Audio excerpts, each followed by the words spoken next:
95% of people who try to break a bad habit fail within the first 2 weeks. Not because they lack willpower. Not because they are lazy or weak. But because they are using a strategy that neuroscience has now proven to be fundamentally wrong. And once you understand what is actually happening inside your brain when you try to quit something, everything changes. In the next 10 minutes, you are going to discover why most habit-breaking advice is completely backwards, what the latest brain science tells us about behavior change, and the one counterintuitive method that researchers at MIT and Stanford have been quietly studying for years. Most self-help gurus will never tell you this because it contradicts the entire foundation of their coaching programs. Stay with me. This is the information that actually moves the needle. Let us start with the foundation. Habits are not character flaws. They are not signs of weakness. They are survival mechanisms. The human brain evolved to automate repeated behaviors precisely because conscious decision-making is enormously expensive in terms of energy. Your brain accounts for only 2% of your body weight but consumes roughly 20% of your total energy. Automation is how it conserves resources. So when you reach for your phone the moment you feel bored, or light a cigarette after coffee, or scroll through social media at midnight, your brain is not betraying you. It is doing exactly what it was designed to do. This understanding changes everything about how we approach behavior change. For most of human history, people believed habits were a matter of moral discipline. Ancient philosophers called it weakness of will. Religious traditions framed it as spiritual failure. Even 20th century psychology treated addiction and compulsive behavior largely as character deficiencies. But here is what nobody talks about: the science shifted dramatically in the 1990s and early 2000s, and most of what the general public still believes about habits is about 30 years out of date. In 1998, Anne Graybiel at MIT published a landmark study that identified the basal ganglia as the core habit formation region of the brain.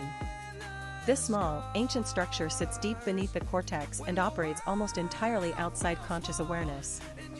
When a behavior becomes habitual, it literally moves from your prefrontal cortex, the thinking part of your brain, down into the basal ganglia, where it becomes automatic. Once that transfer happens, the behavior no longer requires conscious thought to trigger. It runs like background software. And trying to stop it through willpower alone is like trying to stop a program from running by staring at the screen. So what actually works? This is where the research gets genuinely fascinating. A study published in the European Journal of Social Psychology followed 96 participants over 12 weeks and found that the average time it takes for a new behavior to become automatic is 66 days, not the famous 21 days you have almost certainly heard. That myth started from a misquote of plastic surgeon Maxwell Maltz in the 1960s, and it has done enormous damage ever since, because millions of people give up at day 22 feeling like failures when they were actually nearly halfway there. But the more important finding is this: you cannot simply remove a habit. The neural pathway does not disappear. The basal ganglia stores it indefinitely, which is why recovering alcoholics can relapse after decades of sobriety when exposed to old environmental cues. What the brain can do, however, is build a competing pathway that becomes stronger than the original one. This is the replacement principle, and it is the single most validated strategy in behavioral neuroscience. Here is how it works in practice. Every habit runs on a three-part loop: cue, routine, reward. The cue is the trigger that initiates the behavior. The routine is the behavior itself. The reward is what the brain gets at the end that makes it want to repeat the loop. Charles Duhigg popularized this framework in his book The Power of Habit, drawing on decades of MIT research. And the critical insight is this: you cannot eliminate the cue, and you cannot eliminate the need for the reward. What you can change is the routine that sits between them. Let us take a specific example. Imagine someone who stress eats every afternoon at 3 o'clock. The cue is stress, often accompanied by a drop in blood sugar and a feeling of restlessness. The routine is walking to the kitchen and eating something dense and sweet. The reward is a temporary spike in dopamine and a feeling of relief. Telling that person to just stop eating junk food addresses only the routine. But the cue still fires at 3 o'clock, and the brain still demands its reward. Without a replacement routine, the system has nowhere to discharge its energy, and the original behavior surges back with even greater force. This is why restriction alone almost always fails.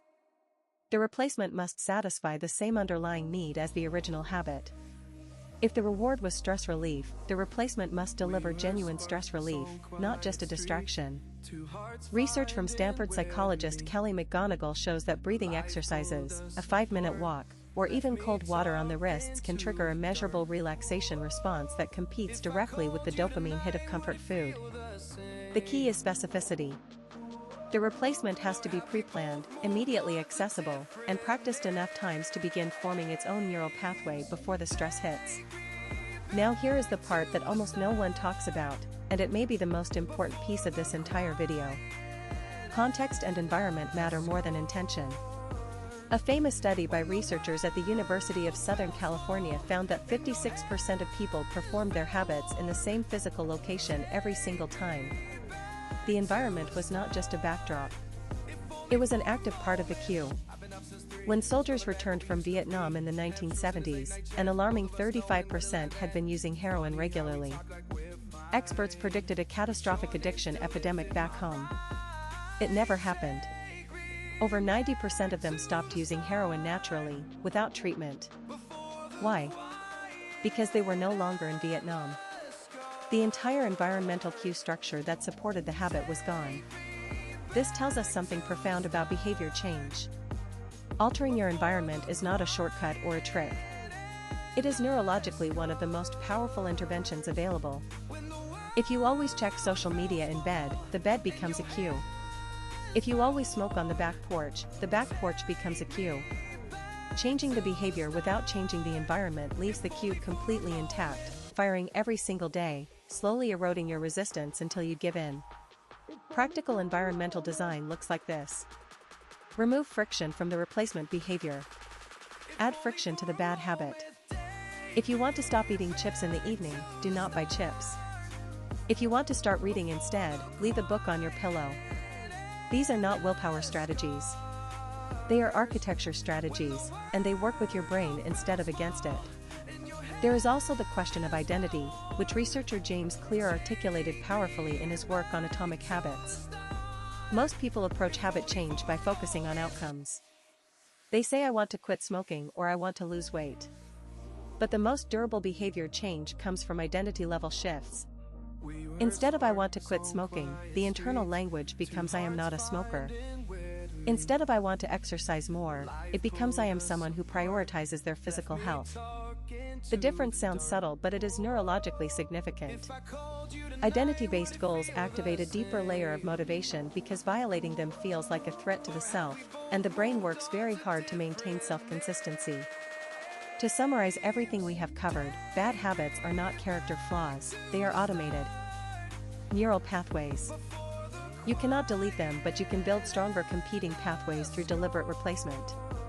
The cue routine reward loop is the operating system of all habitual behavior, and change requires intervening at the routine level, not the cue level. Environmental redesign is one of the highest leverage tools available.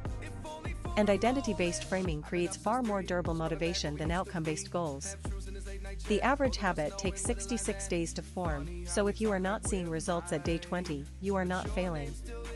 Before you go, if you learned something valuable today, hit that like button right now. Subscribe to Get Up Life for a brand new video every single day. We will see you in the next one.